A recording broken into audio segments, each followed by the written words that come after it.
प्रिय मित्रों, आज हम एक बहुत ही सुंदर विषय पर बात करेंगे और वो ये है कि बहाई लेखों में ईश्वरीय अवतार श्री कृष्ण के बारे में क्या कहा गया है। इसकी जानकारी हमें अब्दुल बाहा देते हैं और वो वार्ता जो उन्होंने पेरिस में श्री कृष्ण के बारे में दी वो कुछ इस प्रकार है। एक भारतीय ने अब्दुल बाहा से कहा, मेरे जीवन का उद्देश्य यह है कि जहाँ तक संभव हो मैं श्री कृष्ण का संदेश संसार को दूं। अब्दुल बाहा ने कहा, श्री कृष्ण का संदेश प्रेम का संदेश है। प्रभु के सभी अवतार प्रेम का संदेश लाए हैं।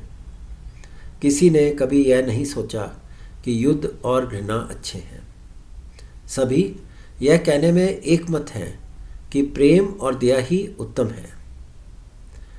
प्रेम अपनी वास्तविकता को कर्मों में प्रकट करता है, केवल शब्दों में नहीं। केवल शब्दों का कोई प्रभाव नहीं होता। प्रेम द्वारा अपनी शक्ति को प्रत्यक्ष करने के लिए किसी उद्देश्य, किसी साधन और किसी अभिप्राय का होना अनिवार्य है। प्रेम के नियम की अभिव्यक्ति के कई साधन हैं।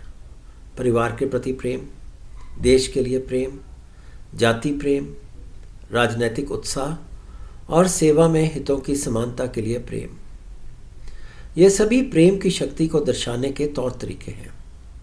इन साधनों के बिना प्रेम अनदेखा, अनसुना और अछूता होगा, बिल्कुल अव्यक्त और अप्रत्यक्ष। जल कई प्रकार से अपनी शक्ति दिखाता है, प्यास को बुझाकर, बीज को उगाकर आदि। कोयला अपने एक नियम की अभिव्यक्ति गैस के प्रकाश में करता है, जबकि विद्युत की एक शक्ति बिजली के प्रकाश में दिखाई देती है। यदि न गैस होती और न बिजली तो संसार की रातें अंधकारपूर्ण होती। अतः प्रेम की प्रत्यक्षता के लिए किसी साधन, किसी अभिप्राय, किसी लक्ष्य और अभिव्यक्ति के साधन का होना अनिवार्य है। मानवता के पुत्रों में प्रेम के प्रसार हेतु हमें अवश्य ही एक रास्ता ढूंढ निकालना चाहिए। प्रेम असीम, अनंत और बंधन मुक्त होता है। भौतिक वस्तुएं सीमित, संकुचित और परिमित होती हैं। सीमित साधनों द्वारा आप अनंत प्रेम की भली भांति अभिव्यक्ति नहीं कर सकते। संपूर्ण प्रेम को एक निस्वार्थ साधन की आवश्यकता होती है जो हर प्रकार के बंधनों से मुक्त हो। परिवार प्रेम सीमित होता है। खून के रिश्ते का बंधन ही सबसे मजबूत बंधन नहीं होता। प्रायः एक ही परिवार के सदस्य आपस में असहमत होते हैं, यहाँ तक कि वे एक दूसरे से घृणा करते हैं। देश प्रेम परिमित है। किसी का अपने देश के प्रति प्रेम यदि अन्य सबके प्रति घृणा का कारण हो तो वह संपूर्ण प्रेम नहीं। एक देश के वासी भी आपसी झगड़ों से मुक्त नहीं होते। जाति के प्रति प्रेम सीमित होता है। यहाँ पर कुछ एकरूपता है, परंतु वह पर्याप्त नहीं। प्रेम अवश्य ही सभी सीमाओं से मुक्त हो।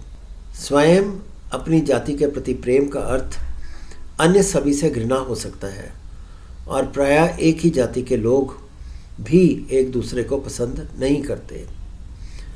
राजनीतिक प्रेम भी एक दल के प्रति दूसरे दल की घृणा से बुरी तरह जकड़ा हुआ है। यह प्रेम अति संकुचित और अनिश्चित है। इसी प्रकार सेवा में हित की साझेदारी का प्रेम अस्थिर होता है। प्रायः प्रतिस्पर्धाएं उत्पन्न हो जाती हैं जो ईर्ष्या का कारण बनती हैं और अंततः प्रेम का स्थान घृणा ले लेती है। कुछ वर्ष पूर्व अब्दुल बाहा कहते हैं, तुर्की और इटली में मैत्रीपूर्ण राजनीतिक समझौता था। अब वे आपस में युद्ध कर रहे हैं। प्रेम के ये सभी बंधन अधूरे हैं। यह प्रत्यक्ष है कि सार्वभौम प्रेम की पर्याप्त अभिव्यक्ति के लिए सीमित भौतिक बंधन अपर्याप्त हैं। मानवता के प्रति महान स्वार्थ रहित प्रेम किसी भी अधूरे तथा अर्ध स्वार्थी बंधन से बंधा हुआ नहीं होता। केवल यही एक ऐसा संपूर्ण प्रेम है जो सभी मानव जाति के लिए संभव है और जो केवल दिव्य आत्मा की शक्ति के द्वारा ही प्राप्त किया जा सकता है। कोई भी संसारिक शक्ति सार्वलौकिक प्रेम की प्राप्ति नहीं कर सकती। प्रेम की इस दिव्य शक्ति में सब एक हो जाएं, सत्य के सूर्य के प्रकाश में सभी विकास करने में प्रयत्नशील हों और इस दीप्यमान प्रेम को सभी लोगों पर प्रतिबिंबित करते हुए उनके हृदय आपस में इतने जुड़ जाएं कि वे सदा सर्वदा असीम प्रेम की कांति में जीवन यापन करें। अब्दुल बाह पेरिस के लोगों को कहते हैं, पेरिस में आप लोगों के बीच अपने अल्प समय के आवास के दौरान मैं जो आपसे कहना चाहता हूँ, आप उन शब्दों को याद रखें। मेरी आपको हार्दिक नसीहत है कि आप अपने हृदयों को इस संसार की भौतिक वस्तुओं के बंधनों से ना बंधने दें। मैं आपसे अनुरोध करता हूँ कि भौतिकता के बंदी बन आप सावधानी की शैया पर संतोषपूर्वक ना पड़े रहें, बल्कि उठ खड़े हों और अपने आप को इसकी जंजीरों से मुक्त करा लें। पशु जगत भौतिकता को बंदी है। मानव को ईश्वर ने स्वतंत्रता प्रदान की है। पशु प्रकृति के नियम से बच नहीं सकता। मनुष्य इस पर नियंत्रण कर सकता है क्योंकि वह प्रकृति को अपने में सम्मिलित करते हुए इससे ऊपर उठ सकता है।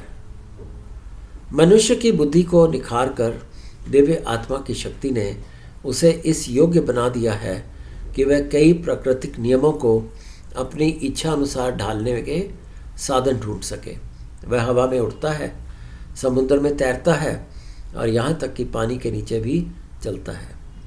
इन सब से यह सिद्ध होता है कि किस प्रकार मानव बुद्धि को इस योग्य बनाया गया है कि वह अपने को प्रकृति के बंधनों से मुक्त कराए और उसके कई रहस्यों को खोले। किसी हद तक मनुष्य ने भौतिकता की जंजीरों को तोड़ दिया है। दिव्य आत्मा मनुष्य को इनसे भी अधिक शक्तियाँ प्रदान करेगी यदि वह केवल मात्र आत्मिक गुणों की प्राप्ति और अपने हृदय को दिव्य अपरिमित प्रेम के प्रति अनुकूल बनाने का यत्न करें। जब आप अपने परिवार के किसी सदस्य या अपने देशवासी से प्रेम करें तो अपरिमित प्रेम के अंश के साथ प्रेम करें। प्रभु में और प्रभु के लिए ऐसा करें। जहाँ कहीं भी आप प्रभु के गुण पाएं, आप उस व्यक्ति से प्रेम करें, चाहे वह आपके परिवार का हो या किसी अन्य परिवार का। अपने संपर्क में आने वाले प्रत्येक मानव पर असीम प्रेम का प्रकाश फैलाएं, चाहे वह आपके देश का हो, आपकी जाति का हो, आपके राजनीतिक दल का हो या किसी अन्य राष्ट्र, वर्ण या राजनीतिक विचारधारा का। संसार के बिखरे हुए लोगों को एकता के सर्वशक्तिशाली तंबू की छत्र छाया में एकत्रित करने के इस काम में आपके प्रयत्नों को दैवी सहायता प्राप्त होगी। आप ईश्वर के ऐसे सेवक होंगे जिन्हें उसकी निकटता प्राप्त है। सेवा में प्रभु के दिव्य सहायक जो सारी मानवता की सेवा में जुटे हैं। समूची मानवता, प्रत्येक मानव इस बात को कभी ना भूले। यह ना कहें वह इटली वासी है, फ्रांसीसी, अमेरिकी या कोई अंग्रेज है। केवल यह याद रखें कि वह ईश्वर का पुत्र है, उस सर्वोच्च प्रभु का सेवक एक मनुष्य है। सभी मनुष्य हैं। राष्ट्रीयताओं को भूल जाइए। ईश्वर की दृष्टि में सब बराबर हैं।